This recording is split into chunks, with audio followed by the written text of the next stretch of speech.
The Four Nations face-off is in the rearview mirror, and boy, what a tournament this was. What a week. What a 10 days this was. Not just for the players who got to represent their countries for the first time in 10 years, almost, in best-on-best international hockey, but for the fans as well, and especially for the National Hockey League.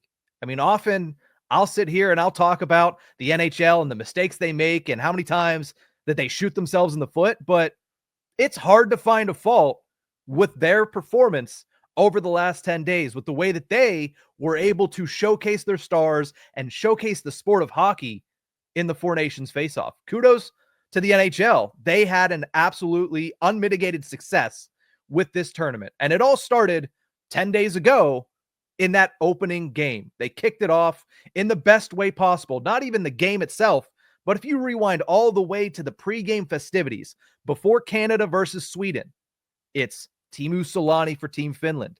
It's Danny Alfredsson for Team Sweden. It's Mike Richter representing the United States. And then it is the best four words that the NHL could have put together to kick off this tournament and to set it on the path to success.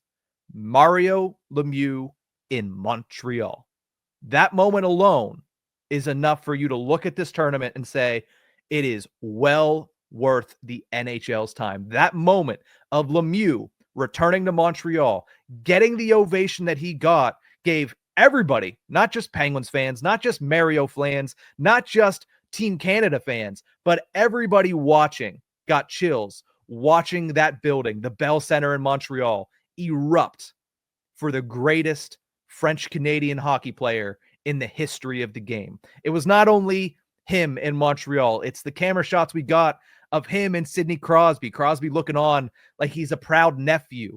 It was the wink that Mario gave Sidney Crosby and said, come on over here, let's get a photo op with the captains and the legends. It was everything from start to finish. It was just chef's kiss by the NHL. Before they even dropped the puck on this tournament, they were already winning. And then they dropped the puck.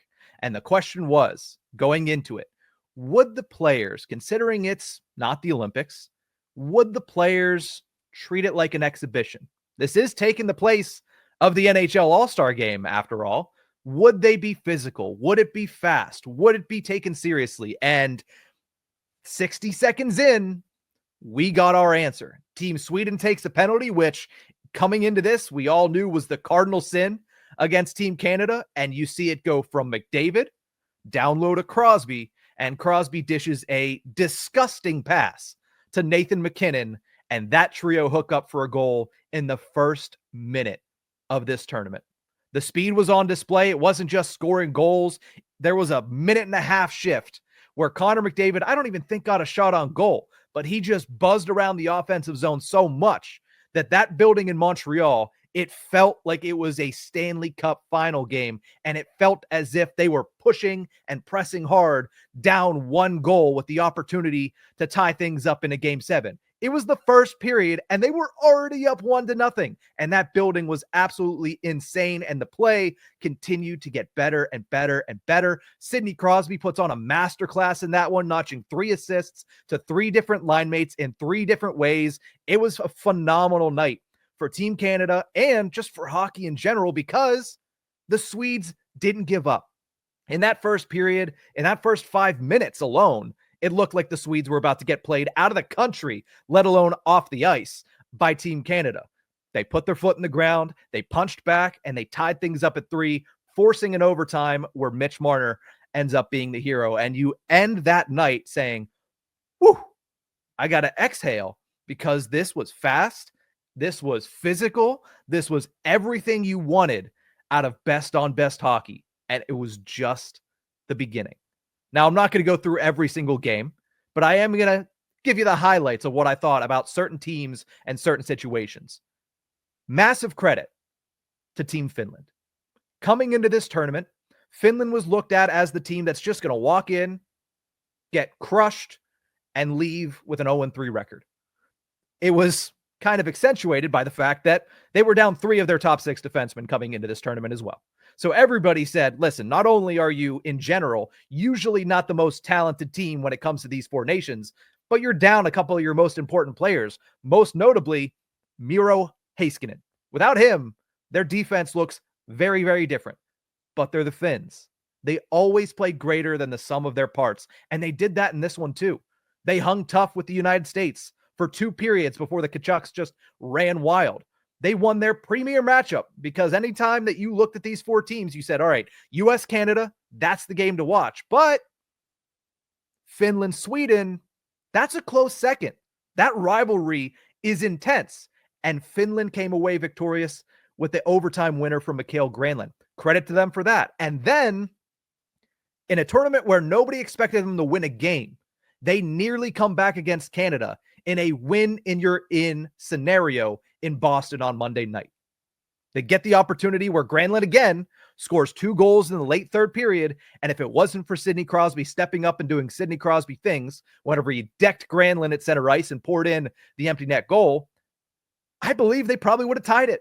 And they probably would have went to overtime. And once you get there, of course, it's 3-on-3 for 10 minutes.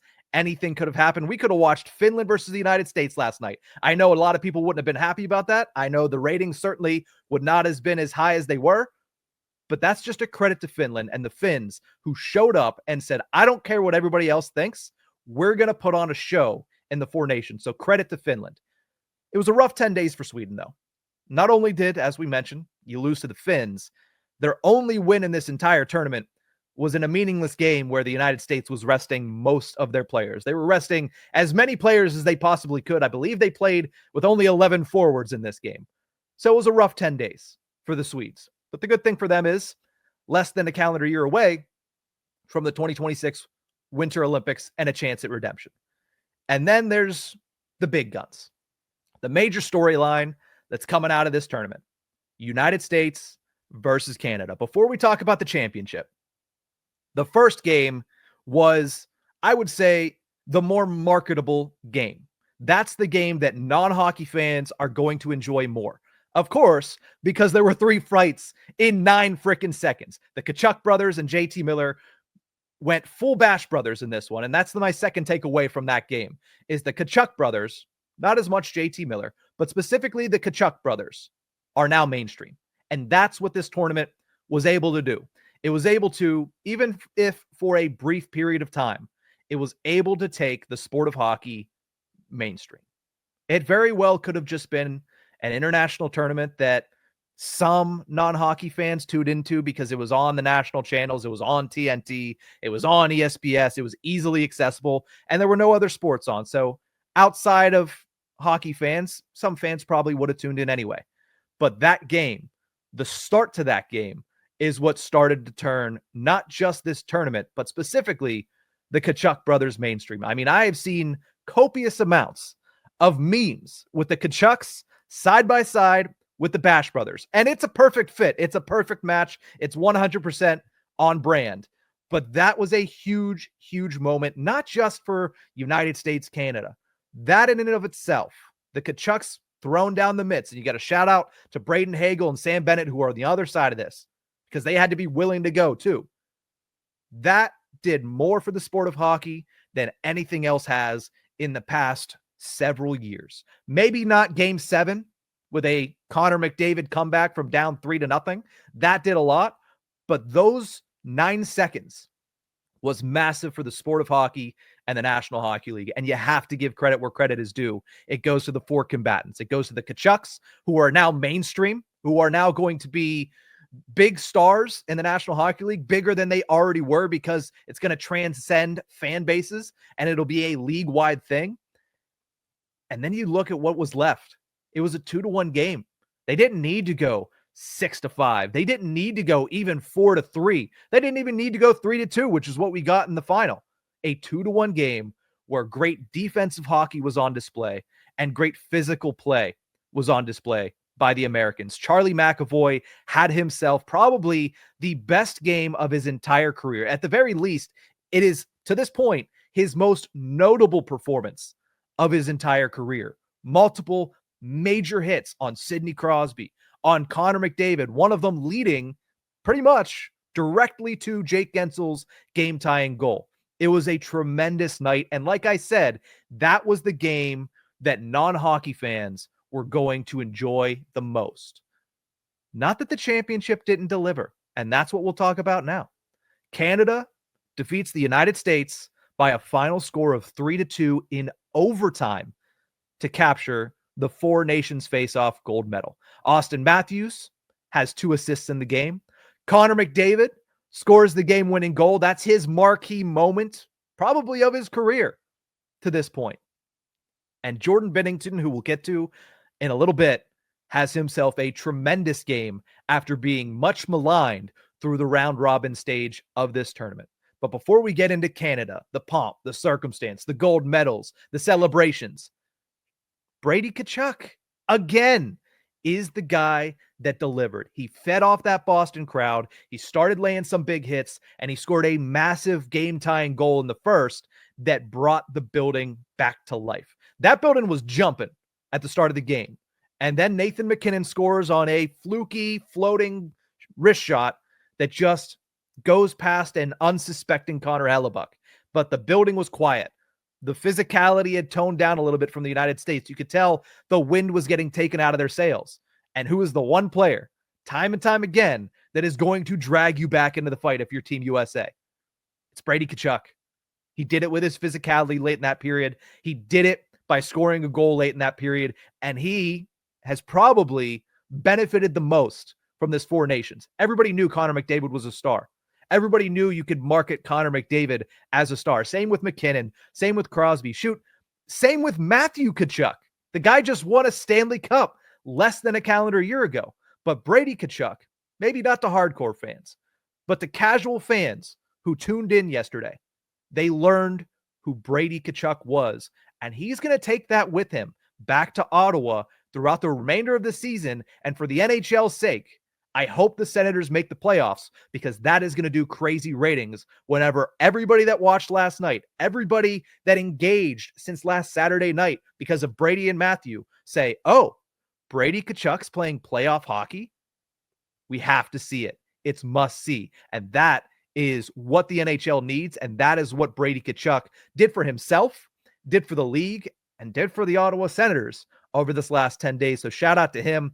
The game in and of itself was a real Game 7 feel, and I expected this to be the case. I talked about this on my podcast, Tip of the Iceberg, on Tuesday. I talked about it again on Thursday. I said a lot of people that are tuning in need to know it's not going to be a repeat of Saturday, at least the first 9 seconds. I said, I don't think there's going to be any fights. I don't think you're going to see it, because everybody in this game is saying it's going to be a Game 7.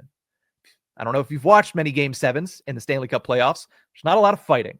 In fact, there's rarely any fighting, because each team knows that this game is going to be determined by a razor-thin margin, and it's exactly what we got last night. Speed wasn't the name of the game. Yeah, certain bursts broke through. We saw Jake Gensel get a breakaway. We saw Nathan MacKinnon kind of turn on the Jets every once in a while. But this game was tightly contested.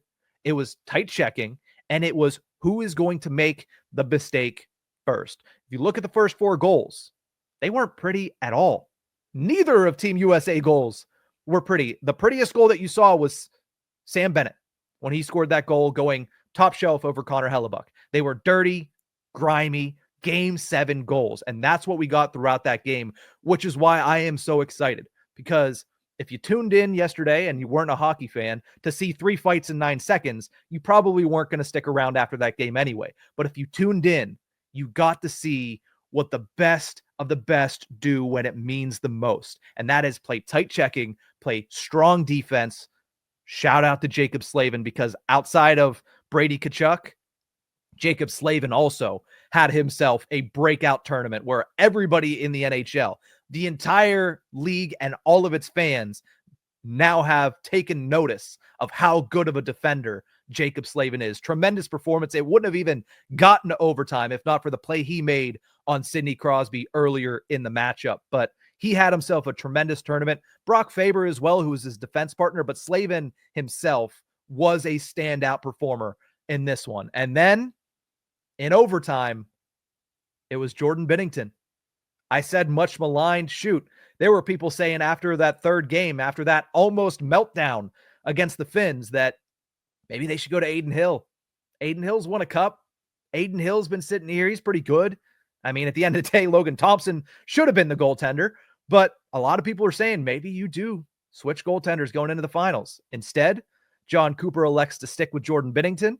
He has 31 saves on 33 shots, but he specifically stepped up when it mattered the most. The same thing he did back in 2019 in the same building in TD Garden in Game 7 of the Stanley Cup Finals. He became that version of Jordan Binnington. 14 saves on 14 shots in the third period and overtime combined, and he threw in a handful of 10 bell saves to close things out in overtime for Team Canada before Connor McDavid filled the back of the net, called game, and had himself his moment. That doesn't happen if Jordan Binnington doesn't rob Brady Tkachuk a couple times. It doesn't happen if he doesn't rob Austin Matthews a couple of times in overtime. Jordan Binnington was the unsung hero of that game, despite the fact that I think a lot of people were singing his praises. But the fact that he was able to go through the round robin the way he did, looking leaky as ever, and stand tall when it mattered most, I think a lot of Canada is very thankful for that. So all in all, I'm going to say 10 out of 10. Great tournament. Great job. The NHL hit it out of the park. A sentence I don't get to say very often, but I will say it and I will mean it with 1,000% of my soul. The NHL hit it out of the park.